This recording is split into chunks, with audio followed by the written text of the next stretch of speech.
This podcast is sponsored by Kulabula, creators of websites, animation, and digital art.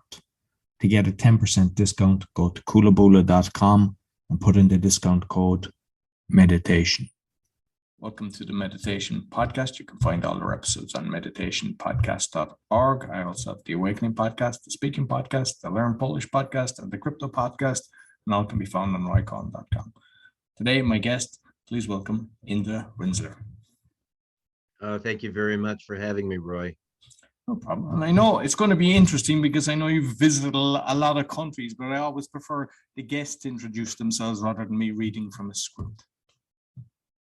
Well, introducing myself, the podcaster says, well, who are you? And I say, well, I don't know. That's what I'm here to find out. But, I identify as a Vedic astrologer, and I am 50 years on the spiritual path, and I offer what I call life readings in order to help people to wake up to who they really are. The life reading includes 3 different modalities. Perhaps you want to talk about those: the Enneagram of personality, Vedic astrology, and the wheel of totality. And they're all designed to help us to understand our personality better in order to be able to let it go. I don't help people. I'm not interested in giving you a better story. The better story is no story. And so I try to get people out of story. Okay. So how did you get into this?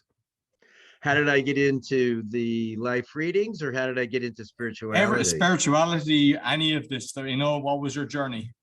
So how, I can't say, but it so happened that when I'm in the United States, I base in California, and when I moved to California in my I suppose mid-20s, in early in 1970, and pretty soon I discovered metaphysical bookstores, or a metaphysical bookstore where I had the opportunity to buy all these different kinds of books. And so I bought a lot of spiritual books, and I bought a lot of astrology books and started reading them. And this has been my life ever since, spirituality. And the astrology has, I studied it for a while, and then I let it go and raised a family. And then when things changed in my life, and then I came back to astrology. When I found the Enneagram,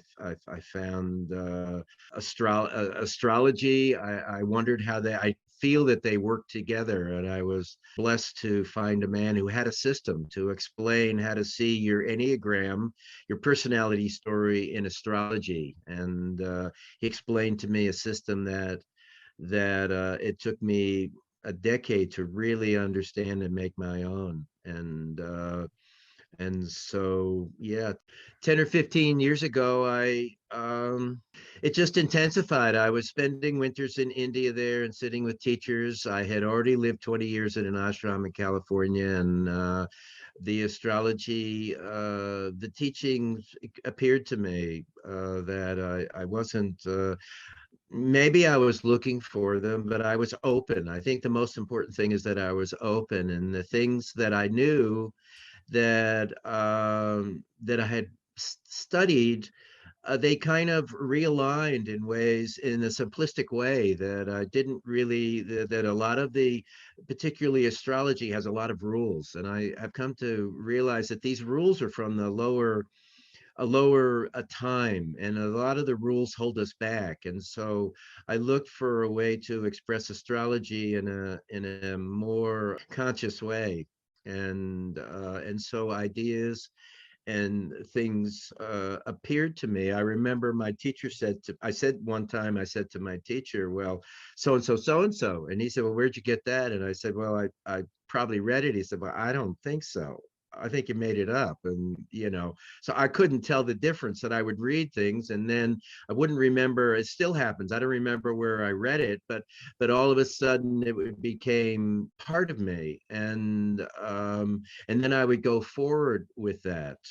And so when I do a reading and I say to people, well, so and so this, so and so that, so and so this, and they say, yeah, How do you know? And so I call it it's a science. What I do is science and intuition. That the science is, while they consider astrology and Enneagram for that matter to be pseudosciences, I find them to be observable sciences. And to me, that is enough in order to that they have a continuity that seems to be true, and then the readings touch people deeply, and so it's just the process that I have been lucky enough to be involved with. And you mentioned you lived in an ashram or something like that. What exactly is that?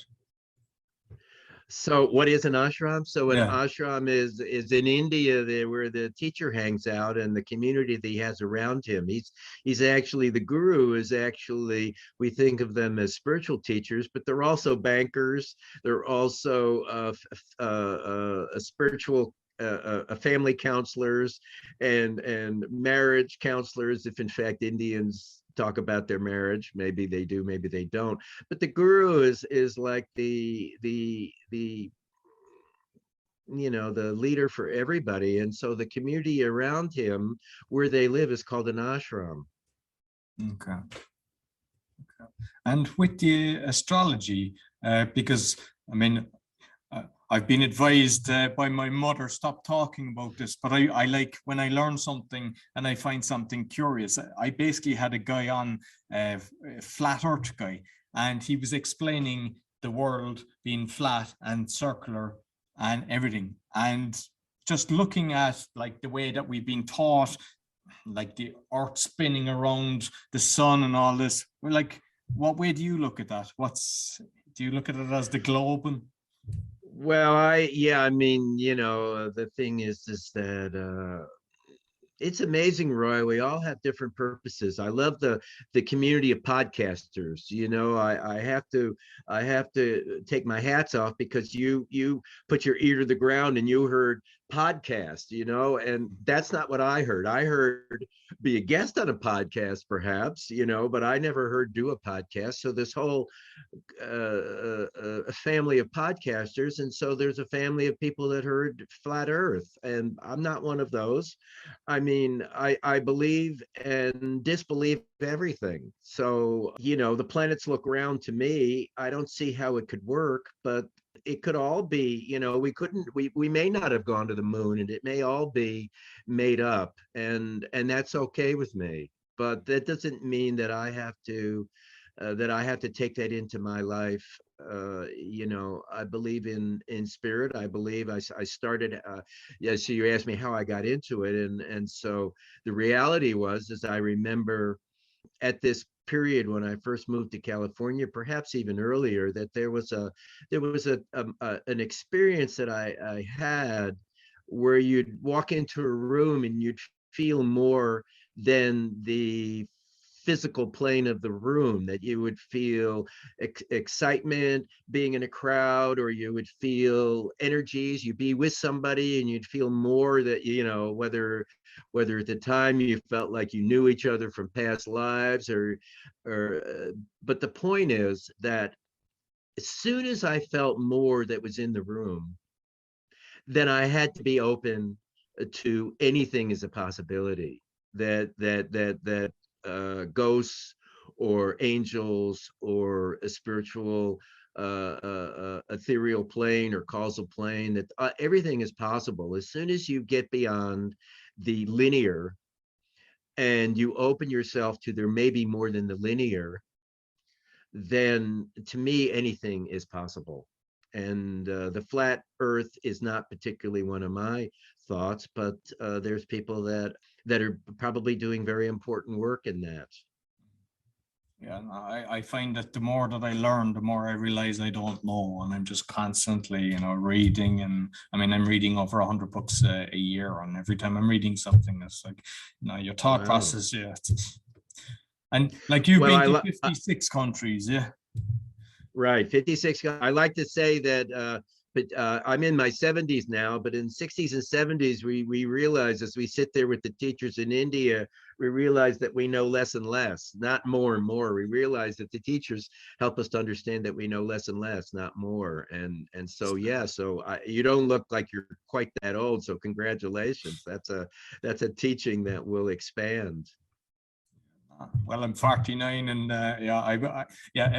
I'm in no rush to actually end. I wish I could, live for 500 years and just keep learning everything. It's just unbelievable the knowledge that's out there. And like recently, I read a book that was written in the 70s. And he's talking about IV. Just on vitamin C into the body and how it heals. And then there's people now talking about that, and you're like, how come this was kind of quashed? Like, but very interesting stuff that you can pick up on, especially the older books. I love reading something that's 80 years plus. They tend to be a lot more truth in them. Yes, I like them too, and the reason I like them is because they help you to give the continuity. And in fact, I say that I went back to the 1870s, and what I mean by that is that in the early 70s, after I got these books, I ended up moving to the country in homesteading, we used to call it. That may still be a term that's around, but homesteading, where you go live in the country. And so at the time, so we lived on some land. I had my wife at the time, and we were interested in community, so we had some people living with us. But the idea was, at the time, we didn't have, when we moved to this place, there wasn't any electricity. And we had gravity flow water, and we had a chance to go back to, I call, the 1870s, when we did get a phone there. In this particular area, we only had, the phone numbers at the time were 4 digits, and because it wasn't very many people. And then eventually we got 7-digit phone numbers there. But so we went back to the 1870s, where we had absolutely nothing, and we were living off of ourselves. And I bought a saw so we could cut wood by hand, and that, maybe it only lasted a day, maybe it only lasted an hour, it doesn't really matter. But the point is that I felt like I went back to the 1870s. And then I realized that I needed a chainsaw, something, a gas powered chainsaw, and I bought a used, and then that didn't work very well, and then I bought a new one. But the idea is that in going back, I think you place yourself much better in this time, in the time that you're in, and understand what's going on. And I do enjoy reading some of the older books. The newer books, I find, sometimes they have too much dissonance. They have so much noise and so many theories and so many ideas, and you can't really place it because they're all truth. But in the older books, maybe this is what you find too, is that it's simpler and more understandable. And then you can read later books, and you can kind of understand where things came from. No, absolutely. And with the readings, like, you might go into that, explaining how you do it, because you said you have 3 modalities, so you might kind of touch on each one to explain it a bit. Okay, so I like to say that at the beginning, the readings are essence to essence, that we're going to talk about personality, because that's, as I say before, that's what we have to undo, the identification with our personality. So we have to understand who the personality is, and understand that it's a story that we take on. And so the reading is essence to essence, that we're going to talk about personality, but we're not talking to the personality, and we're not talking from the personality. And this seems to set up a good vibration, that I can go really deep into people's stories, but they don't take it personal. They don't feel judgmental. They just see that the story is going on, because it's all patterning. And I had a client at a show this weekend, and I said, you do this, you do that, you're stubborn, you do this, you do that. He said, yeah, I do all of those. And I said, well, look, the value of my telling you this isn't that I'm not reading you, but it's the power of the modalities. It's that they can tell me about you, even though I didn't set this up. And his wife was sitting there, and I said, I looked at them and I said, well, is that true? And she said, Absolutely. So the Enneagram of personality is a teaching that's been around 60 years. It's that there are 9 personality types. These are the 9 personality types.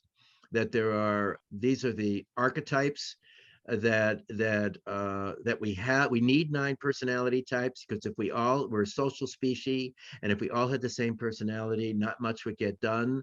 And so we have these 9 personality types, and the Enneagram explains the 2,000 to 5,000-year-old Judeo-Christian tradition conditioning, crappy behavior that gets passed down from generation to generation. All of the shoulds, all of the expectations, all of the needs to, and all of the limitations that we feel have been passed down.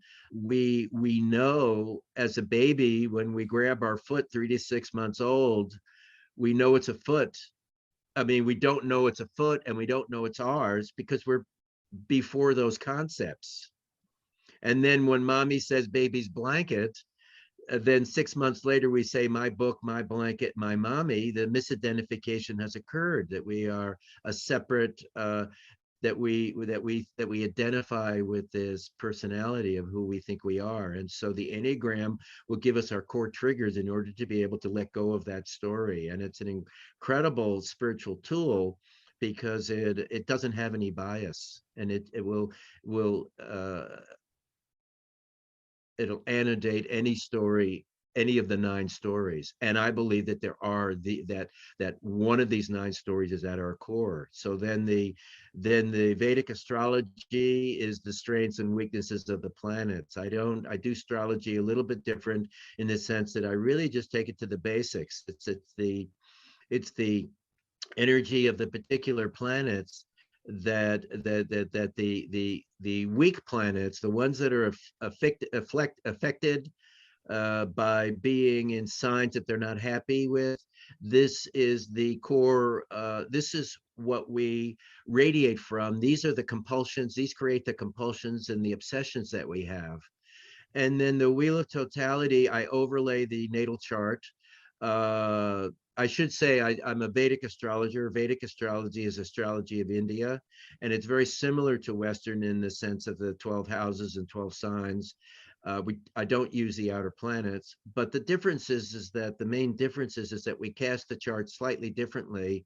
It's based on sidereal time or star time, and it's 24 degrees difference from the Western chart. So the people who think that they're a Leo sun, I see them as being a Cancer sun, and that's where the planet actually is that when the Western astrologer says that hold on, it's full moon in Leo, the chances are that the moon is not in Leo, it's actually in Cancer. It's 24 degrees backwards.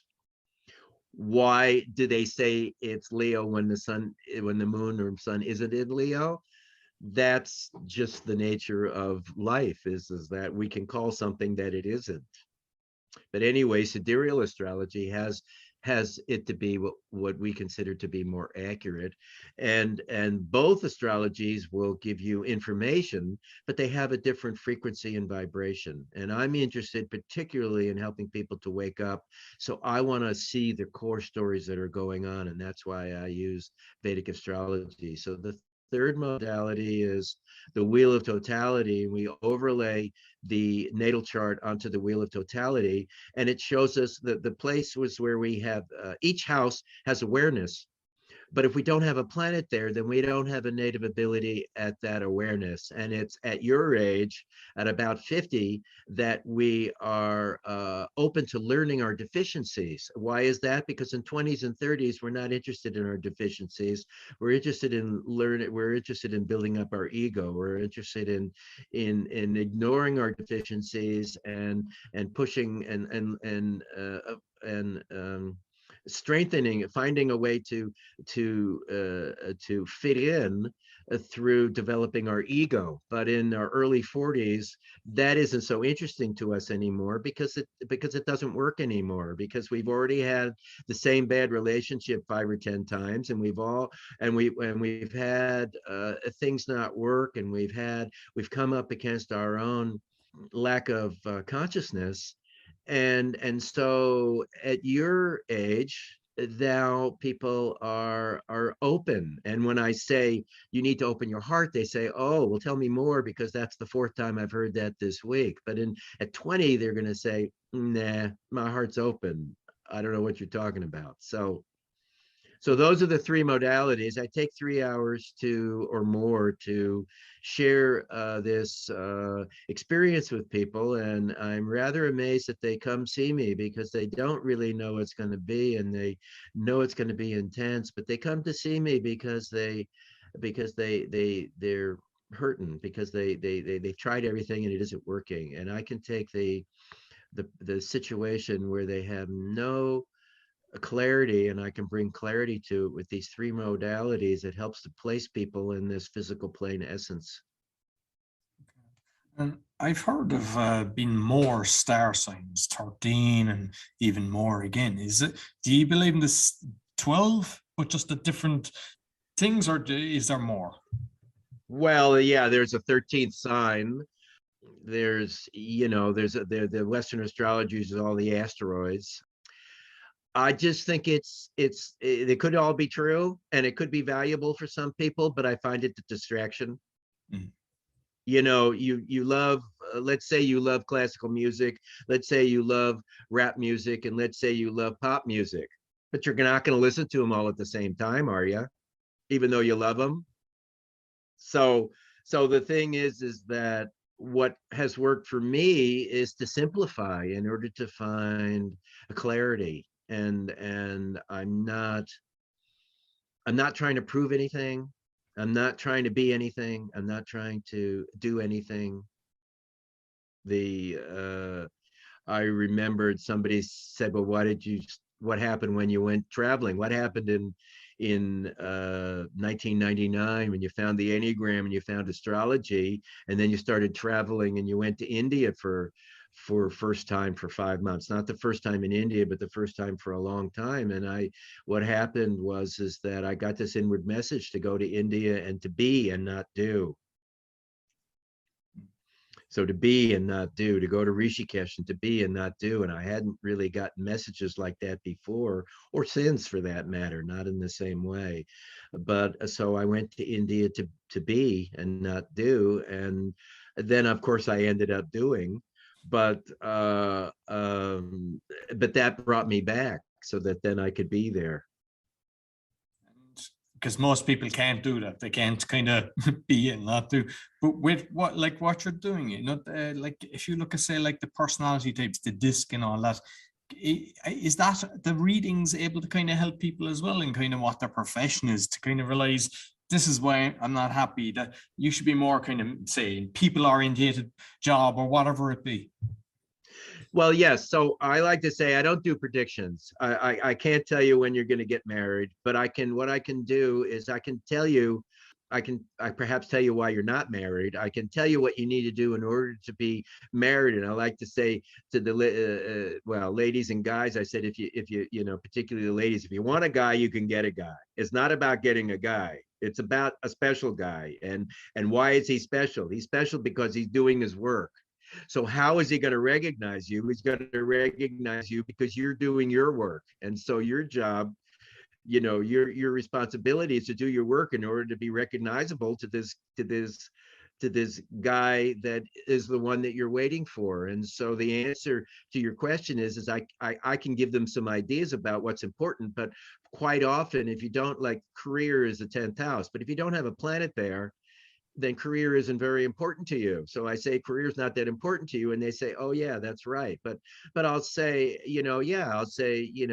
perhaps you have a lot of planets in the 9th house, and so spirituality is important to you. And so spirituality can also be, it doesn't have to be new age spirituality. It can be whatever floats your boat. And so it could be kayaking, it could be mountain climbing, it could be crocheting. And so then your job becomes something, it becomes an expression of that I say to people, they say, well, what should I do? And I say, well, you know what you want to do. And they say, well, no, I don't. I say, well, yeah, you do. And they say, you mean that? And I say, yeah, that's what I mean. And then they know, because they go back to whether it's depending on how old they are, 20s or teens or 10 years old. They know what they want to do, and they just have to be encouraged. And so I don't personally tell people what to do, because I don't know whether they should stay together or get together, but I do know what it is, the criteria that they're dealing with, and that helps them to make the decision. That's what I do, is I give them the framework in order for them to help them to make those decisions for themselves. I'm just curious, with what's going on in the world at the moment. Like, what's your thoughts on that? Because we're living through crazy times. I mean, no matter where you live, there's some, there's a shift happening. I mean, I like, one of my podcasts is called The Awakening, where we're just exposing a lot of the stuff going on. But I'd like to know your thoughts on it. Yeah, so somebody asked me about the Great Awakening, and I'm not so much up on the Great Awakening, and my wife is more, so she keeps me a little bit tabbed up.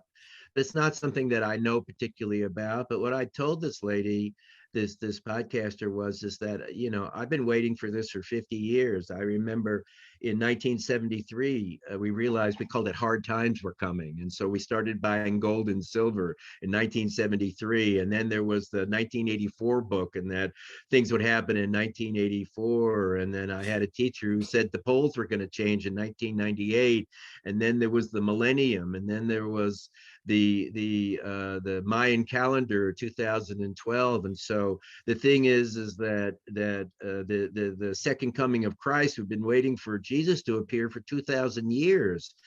And so yes, this is a rappening time. I relate more to what is called the Yugas. It's the cycle of ages, as known in India. There's 4 yugas. The Treta Yuga, Sat Yuga is the highest, Treta Yuga is the next down, and then Dwapara Yuga, and then there is Kali Yuga, which is the densest age.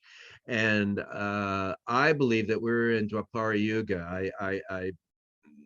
This is a teaching of a man who has long left the body, but he wrote a book in 1894, and he said that the Dwapara Yuga was starting, and I believe this theory, and he's the only one in India that says that we're in Dwapara Yuga, and it is the fact that he's the only one is not a problem to me. When I line up the history, what he says really lines up, and I believe that we're in a different age. I don't believe we're in the age of Aquarius. I believe that's coming a couple of 100 years ahead, but this age of the Dwapara Yuga is, I believe, what people are responding to. And yes, things are changing, and things have been changing for a while, and they're going to continue to change. And I believe the chaos that we're in now, the way I understand it, is that this is the ideas and the energies of Kali Yuga, the lowest age, that are dying now, and this is the chaos. I call it the like it's the death dance of the dinosaur.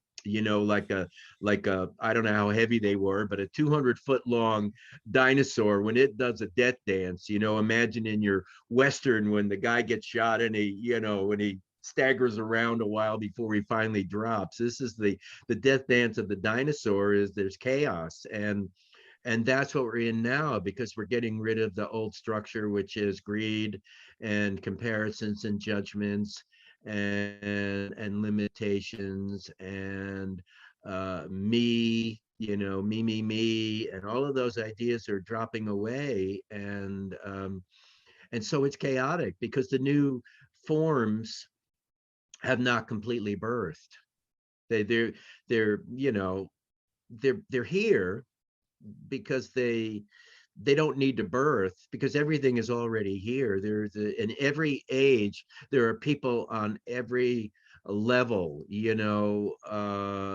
Dalai Lama is not stuck in Kali Yuga. He's a pretty high soul, as an example. And so there's people in every age. There are high people, and even in the highest ages there are people who are pretty dense. I used to talk about that when the banks closed here, and when we had the depression in the 30s, I'm sure there were people who were headed to the bank that morning to put their money in. There's always people in different parts of the cycles, and so that's just the nature of it. And for myself, I don't get into it too much. We live kind of isolated we live on 2 acres in a small town in the foothills in California, and while with the internet you can be everywhere, anywhere, but the thing is that we're yeah, don't buy into the outside stuff too much, because it distracts and it takes away your peace. And I remember being in Thailand when North Korea and Trump were going on, and I was in Thailand, so I was pretty close there.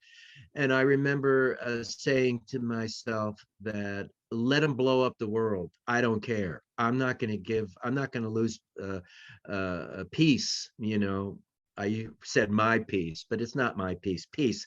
I'm not going to lose peace over it. If they blow up the world, they blow up the world. If they want to be idiots, let them be idiots. But I don't want to get stuck in the thinking and in those ideas, because they're too limited. They're not what I really believe. And we can pick them up like a cold, we can pick it up like a flu, we can pick it up, but it doesn't become us. It's just something that is contained in the body. And so the idea is to be in it but not of it.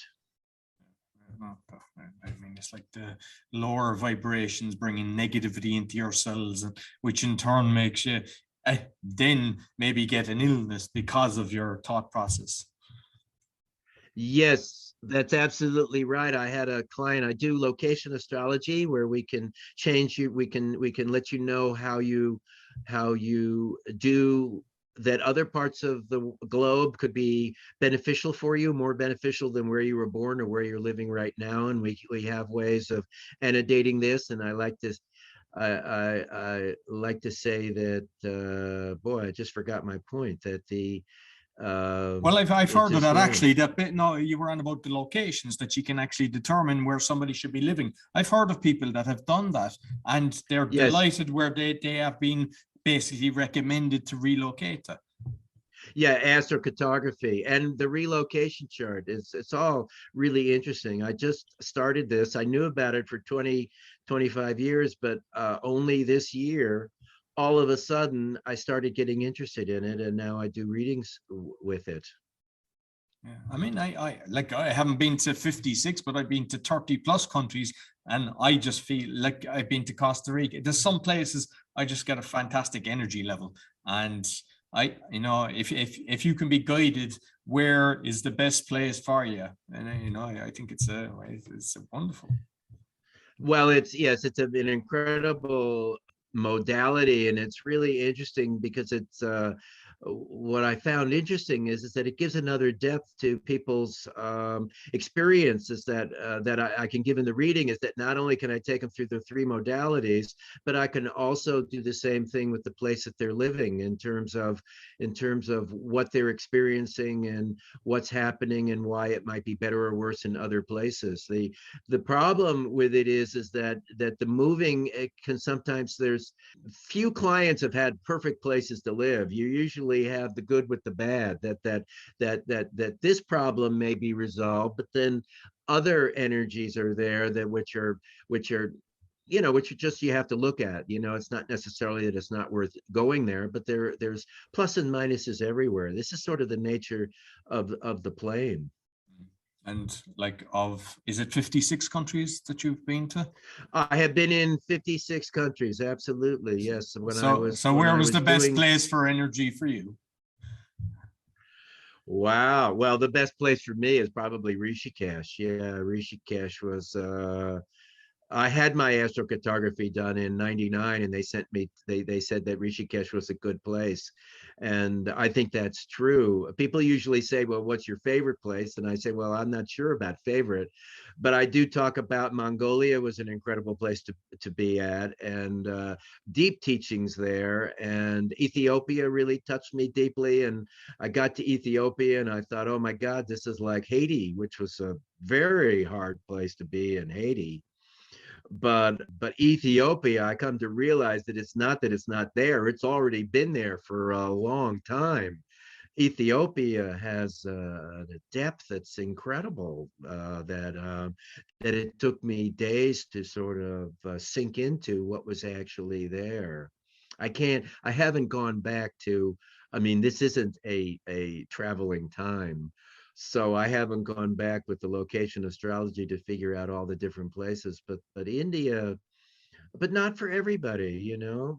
India for me has been a beautiful place. I've had the opportunity with the traveling. I've only been in the US one winter since 98, except for these last two winters with COVID. There was only one other winter in 20 years. I was able to travel all over the world. And in this yeah, this traveling I got to experience, I experienced that people are the same everywhere. Nobody likes their government, and while you have to have this passport to go from one border to the other, on one side and the other side it's the same.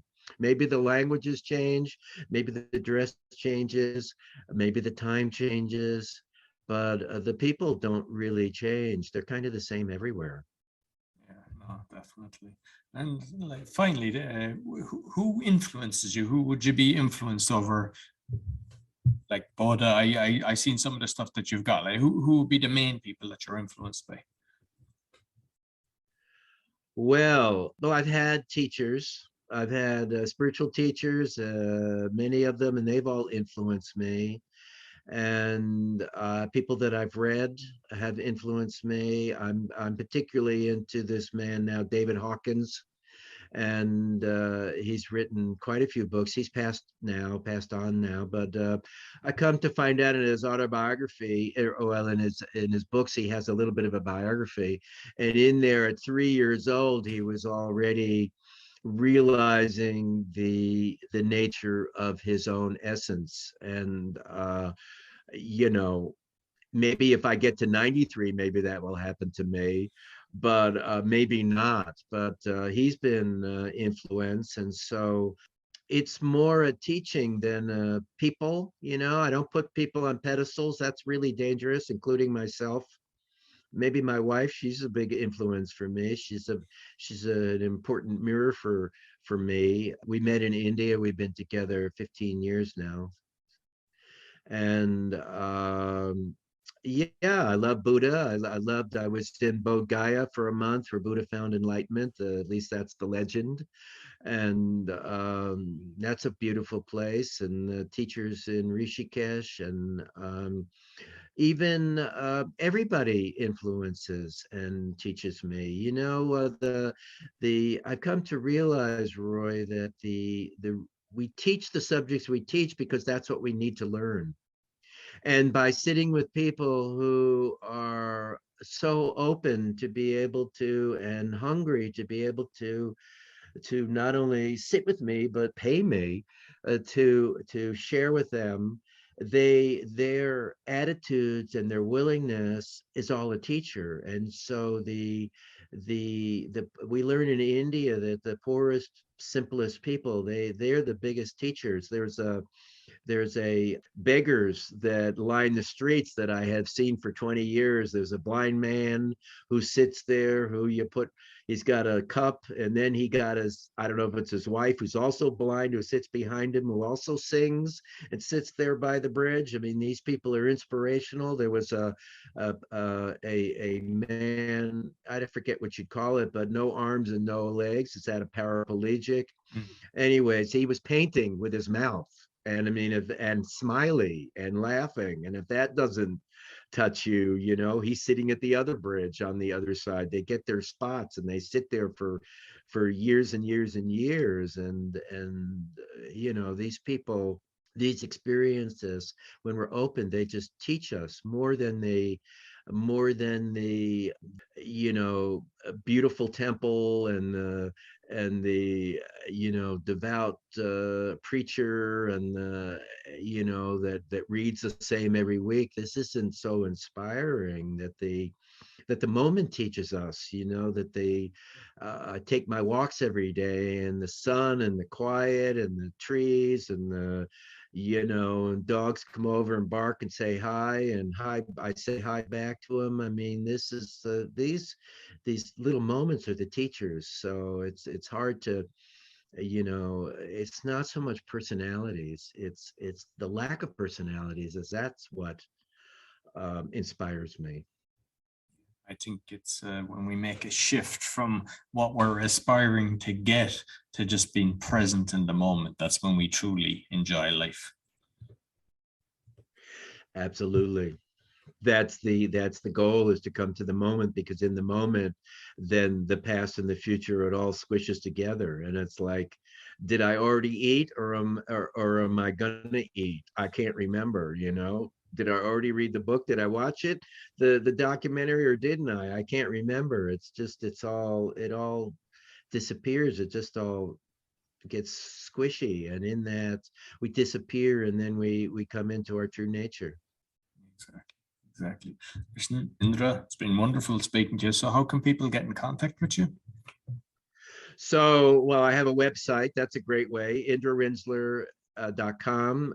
You can write me at indrarinzler at gmail.com. I like to give a free offer on the podcast. If you're interested in your Vedic astrology chart, send me an email with your birth date, time, and place, and I'll send you back your your Vedic astrology chart, and a little chart that goes along with it that will help you to understand it. So that's a free offer to anybody that listens to it at any time. Just write me. If you have questions, write me. If you want readings, write me. I'm pretty open. I'm on Facebook. I got a big Facebook a thing going with almost 10,000 people, and I do a lot of writings on there and sharings on there, and other podcasts that I've been on. So if people want to connect that way, I'm happy to do that. Excellent. Oh, perfect. And I'll make sure that I put all the links in the podcast description. So it's been wonderful speaking to you, Indra. Thank you. So that's all for the meditation podcast. You can find all our episodes on meditationpodcast.org. Be sure to give us a thumbs up, 5-star rating, share with your friends. Until next week, take care. This podcast is sponsored by Kulabula, creators of websites, animation, and digital art. To get a 10% discount, go to kulabula.com and put in the discount code meditation.